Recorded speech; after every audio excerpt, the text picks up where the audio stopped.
of the past, phantoms of a world gone by, speak again their immortal tale, the Knightsbridge Mystery.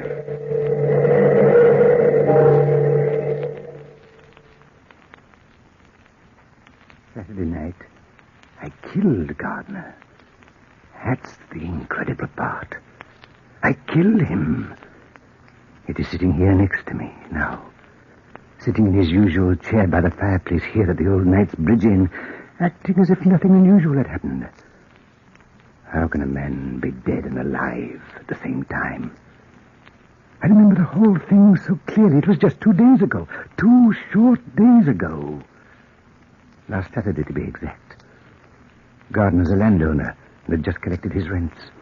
The banks were closed, so he hid the money in his room here, and his room is next to mine.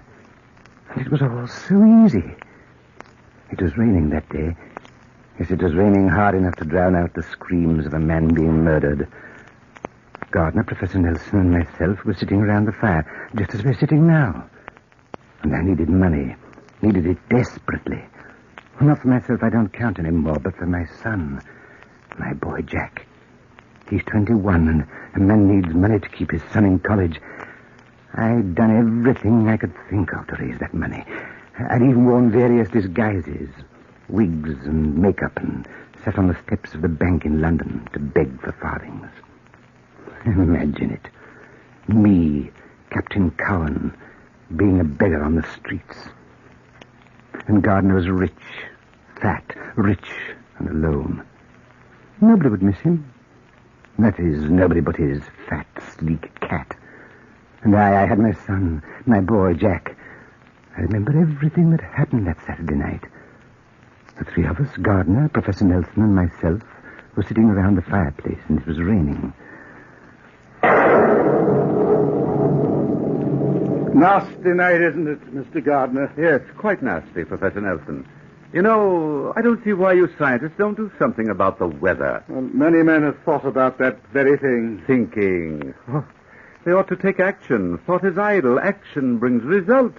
Oh, think me if I haven't coined an epigram. Yes. They were talking about the weather, and I was thinking about killing Gardner. He had to die. That was obvious. And soon, too. But how? And who would be the scapegoat to hang for the deed? Somebody would have to be. Somebody. But who? I couldn't have managed to go downtown in this rain even if the banks had been open today, blast it.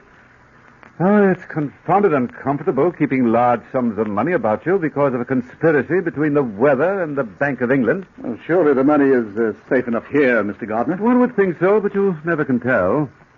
Nothing makes a man more jumpy than keeping a large sum of money in his top bureau drawer. Of course, there's always the danger of robbery. Robbery, yes. Or murder. Murder, Captain Cowan? Oh, nobody in the Gardner family has died for generations.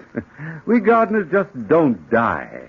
Rather set against that sort of thing. You've made up your mind to it, eh, Gardner? Quite, Professor. That should have been my first hint. He himself definitely said he couldn't die. Yes, he said it then, but I thought he was joking. Nobody ever knew whether he was joking or not. He had a dry, soft way of joking, but I didn't realize that then. I just sat there when the door opened and the chambermaid came in to tidy up. I was hoping that everybody would remain quiet so I could think the whole thing out. But she came toward us and... Anything I can do for you before I retire for the night, Professor Nelson? No, nothing, Barbara, nothing. Mr. Gardner? No, thanks. Girl, get your rest. You, Captain Cowan? Yes, as a matter of fact, I've got to get on to London tonight. Tonight, Captain, in this weather? Yes, Mr. Gardner, important business. So if it's not too much trouble, Barbara, you might tell the hostler, Mr. Cox, to saddle my horse. I ain't going down to the stables to see Mr. Cox, Captain. He ain't a man, Dan Cox ain't. He's a beast, he is. Come, Barbara. Poor Dan Cox is no beast.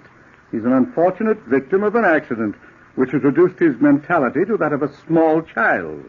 Child, is it, Professor? He's an idiot. He'll murder a human someday, he will. Oh, it's not that bad, Barbara. Why, you're the last person I'd expect to speak decent of him, Captain. He don't like you. He says he remembers you from somewhere. He don't remember, though. And I says to him, not to talk about a fine gentleman like you, I says. Now, there ought to be a hospital for the mentally unsound. Not only for idiots like poor Dan Cox, but for men whose minds are warped and twisted. And those people may be completely harmless, but they need medical care. Do you think so, Professor? I'm sure of it. I've conducted many interesting psychological experiments on the subject, Captain. I've even known men who think they've committed a crime. Is there anything else, gentlemen? No, thank you, Barbara. Good night, Barbara. Good night. Good night. Good night, Barbara. You interest me, Professor. It's a fascinating subject, Cowan. There was a man once who thought he had murdered his wife and 2 children. He went to the station house, confessed the murder, and then killed himself. And he hadn't committed the crime at all? No, not at all. No, not at all. Well, gentlemen, you must excuse me. If I'm going to get to London tonight, I must be off. Good night, gentlemen. Good night, Carl.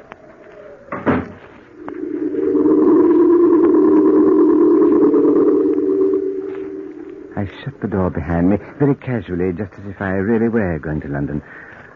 I walked to the stable through the heavy rain. You see how clever I was? And they thought I was going to London, and they didn't even suspect that Gardner was going to die. The dark, rainy night was perfect for the murder, and Daniel Cox appeared to me to be a likely victim for the law. He was an idiot, a poor fool who would be completely helpless in my hands, and the townspeople would obviously believe anything against Dan Cox. I knocked on the stable door. Dan Cox! Dan Cox! Hello, Dan. I came down to visit you. Did you? Mind if I come in? In here with me and the horses? Cox, you like me, don't you? I like everybody. Everybody I like. Me and the horses. I saw you once. Somewhere. But where, Captain? Where? You're imagining things, Cox. I've been looking at you, Captain Cowan, trying to remember. I've never seen you before I came to this inn, Cox. Didn't you now? Didn't you? I wonder whether... Well, I didn't come here, Cox, to argue. I came down here as a friend to ask a favor. Favor, Captain? You like this one, Cox. Barbara sent me down here to ask you to do her a favor. Barbara did? Barbara? Pretty Barbara. Yes, she is, Cox. And she likes you. She told me that she wouldn't trade all the fine gentlemen of the inn for you. For me? Nobody likes me. Why, you misjudge yourself, Dan Cox. She asked me to get her a lock of your hair and a piece of your coat as a going-away gift. Is Barbara going away? Yes, day after tomorrow. She's leaving the inn for good. A lock of my hair and a piece of my coat. I know. Women are funny. Hard to tell what they're thinking. Well, will you give it to me? Are you lying, are you?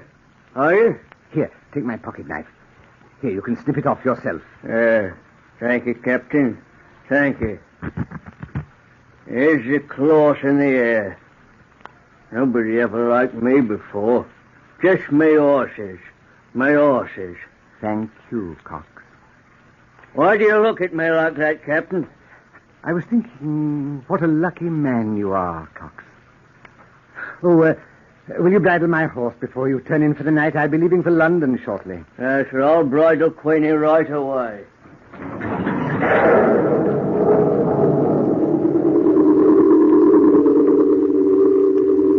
I walked back to the inn to say goodbye in case anyone was around. I had thought the whole plan out so carefully. Now I had evidence. The kind of evidence police officers look for. A piece of Cox's coat was to be found on the edge of Gardner's bed, and a lock of Cox's hair in the dead man's hand. That's circumstantial evidence. The plan was working perfectly. I walked briskly to the door, opened it, and Professor Nelson was sitting by the fire looking into the flames. When I walked in, he started suddenly. Haven't you left for London yet, Captain Cowan? Not yet, Professor. Where's Mr. Gardner? Oh, he took his cat with him and went up to bed. He was tired. Won't you join me by the fire? Some other time, Professor. But tonight I'd better start if I'm ever going to get there. Oh, yes, indeed, yes. Oh, midnight.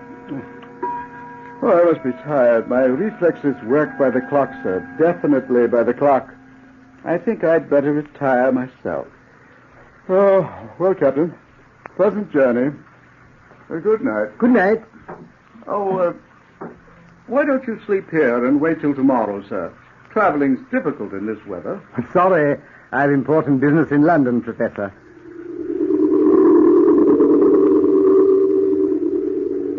I stood in the living room, watching the old scholar slowly climb the stairs. He walked slowly, refusing to be hurried. And then I heard his door open and close. And I knew he was in his room. Then I waited for a short time and started to creep up the stairs to my room. I had to prepare my makeup for the change from the genius Cowan to the idiot Cox. Gardner had to die.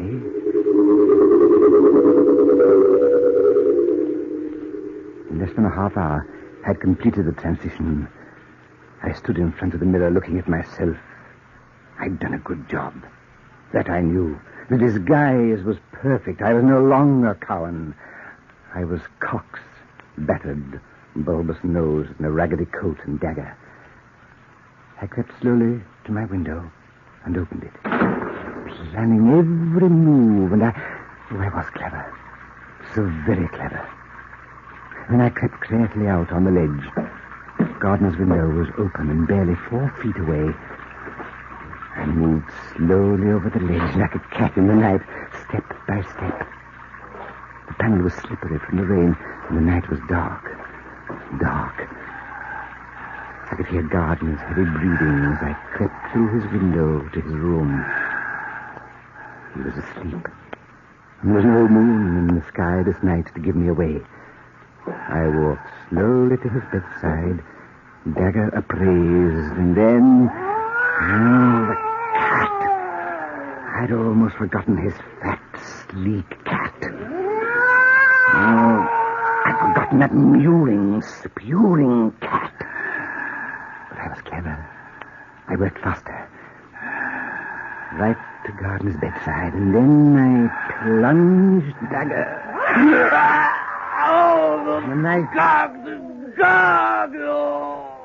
knife went in deeply.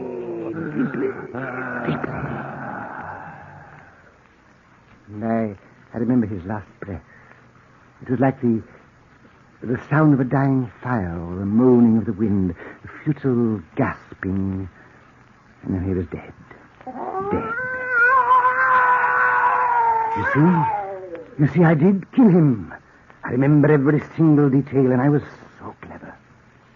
So very clever. I remember my cleverness. I killed him. And yet he's alive. Gardner's alive. Sitting here, next to me.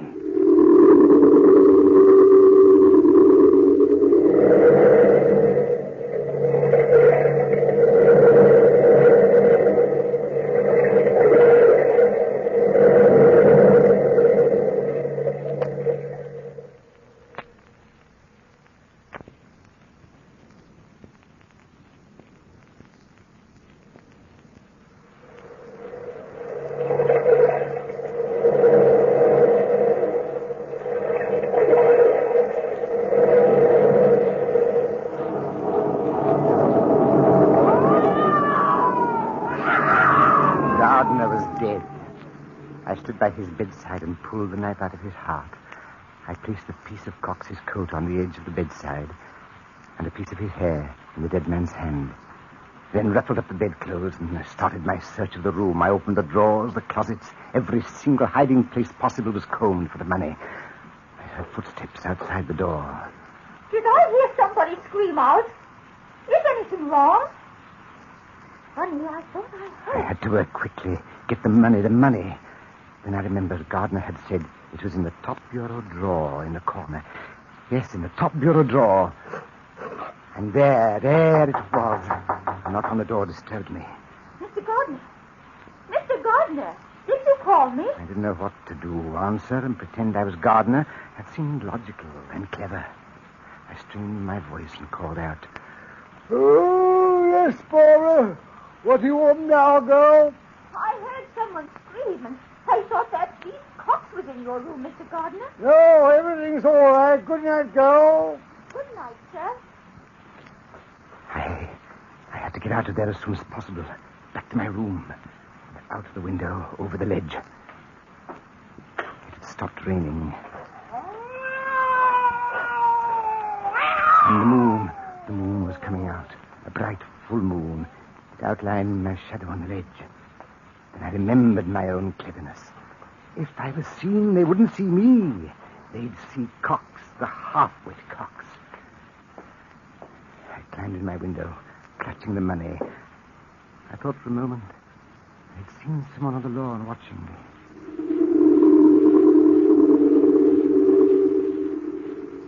Once in my room, I removed my makeup and prepared to leave. With one clean stroke, the murdering Cox had disappeared. I was Cowan again. I opened the door to the hall. Crept down the hall to the stairs. I noticed a candle burning in the parlor. The chambermaid was standing there in a pool of light, talking to Nelson. That was a hitch in my plans. Professor, I tell you, I heard someone scream out. If you're half the man you claim to be, Professor, you'd go down to that stable and find out what Dan Cox is up to. His ain't no good, I'll tell you that. Go back to bed, Barbara. Whatever Cox is up to, it can't be very dangerous. Go to bed, my dear. Good night. Good night, sir. Nelson started up the stairs. I had to hide, but where? The stairway was dark. I pressed myself against the wall into the shadows. Nelson came closer and closer. He was close enough to touch me. I could only pray he wouldn't look my way when he turned on the landing. There's somebody up here. That silly woman is getting me all aflutter. Then he continued on upstairs. The girl stood in the middle of the parlor, and I was trapped. My heart beat wildly. I crept on down the stairs to listen. Who is it? Who is it? Barbara. Oh. Pretty, pretty Barbara. You understand me, you do. You can help me. What are you doing at the inn, Dan Cox? Go on, get back to the stable. You like me, don't you? No. I had to see somebody that likes me. Yes, I had to, 'cause Get away from me. Get away from me, Cox. I ain't going to hurt you. Not hurt pretty Barbara. Let go of my arm. Let go, Cox. Barbara, pretty Barbara. I ain't two people, am I?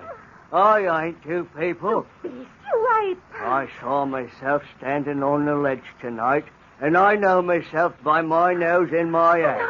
Let me go, It was Cox. me, standing on the ledge, looking down at me, standing on the grass near the end.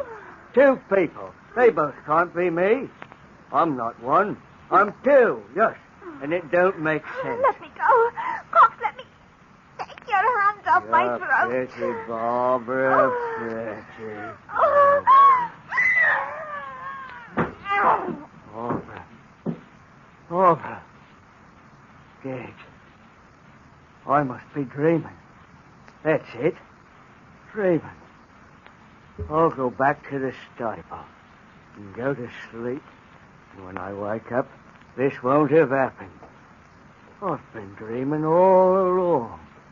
Else, how could I be sitting on the ledge looking down at me, sitting on the grass? I'll go back to the stable and wake up. The idiot had fallen into my trap, and I was pleased, so pleased. I moved very carefully, very slowly, creeping to the parlor, and I stopped. I looked at the still body of the girl, at the death-like quality of her face, and knew Cox would hang for a double murder. Yes, a double murder. That was fortunate for me. I opened the door, and the moon shone fully upon me. I hurried across the gravel path to the stable. My only thought was to get to London, to get to my boy, to my son, to Jack. I knocked on the door and called, "Cox! Dan Cox!"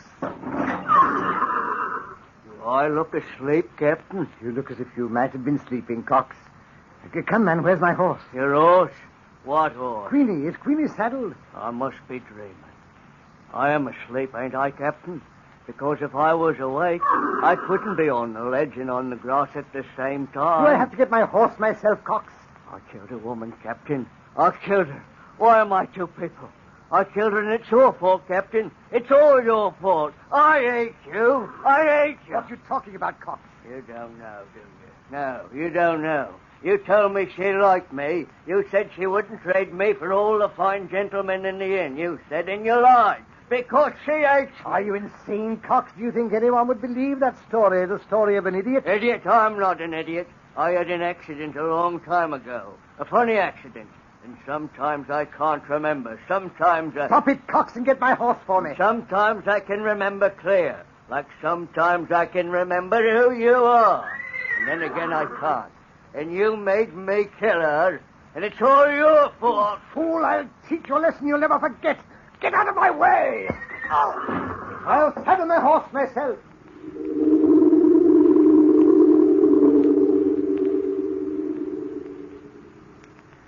I rode off, leaving Cox sobbing like a baby in the corner. I went to London to my son. I paid his bills, gave him his allowance for the year, and hid the rest of the money on my person.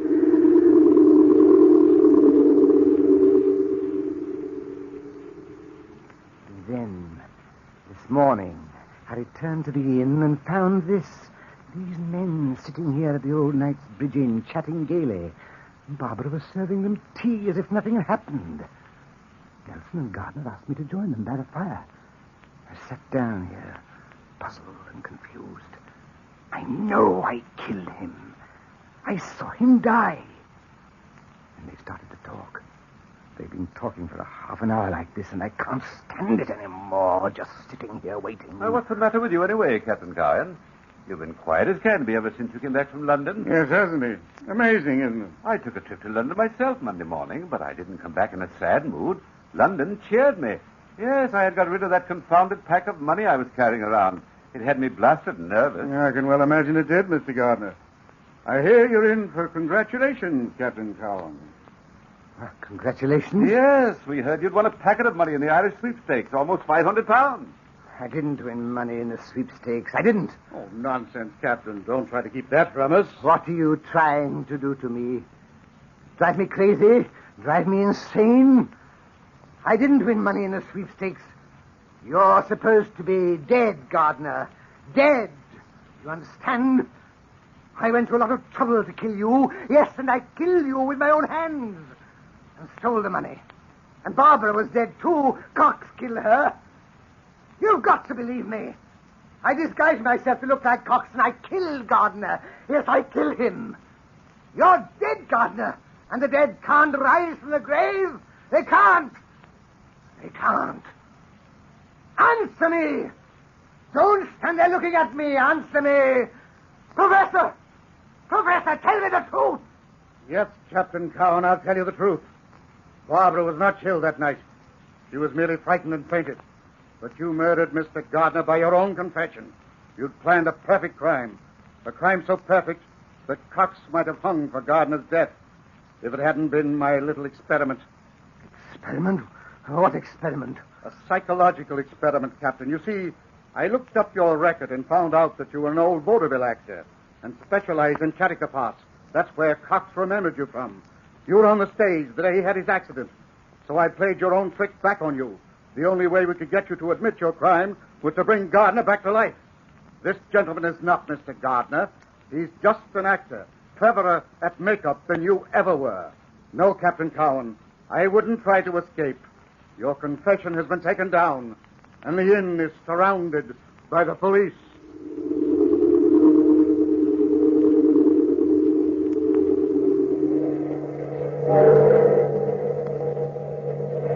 From the time-worn pages of the past, we have recalled the Knightsbridge mystery. Bellkeeper, toll the bell.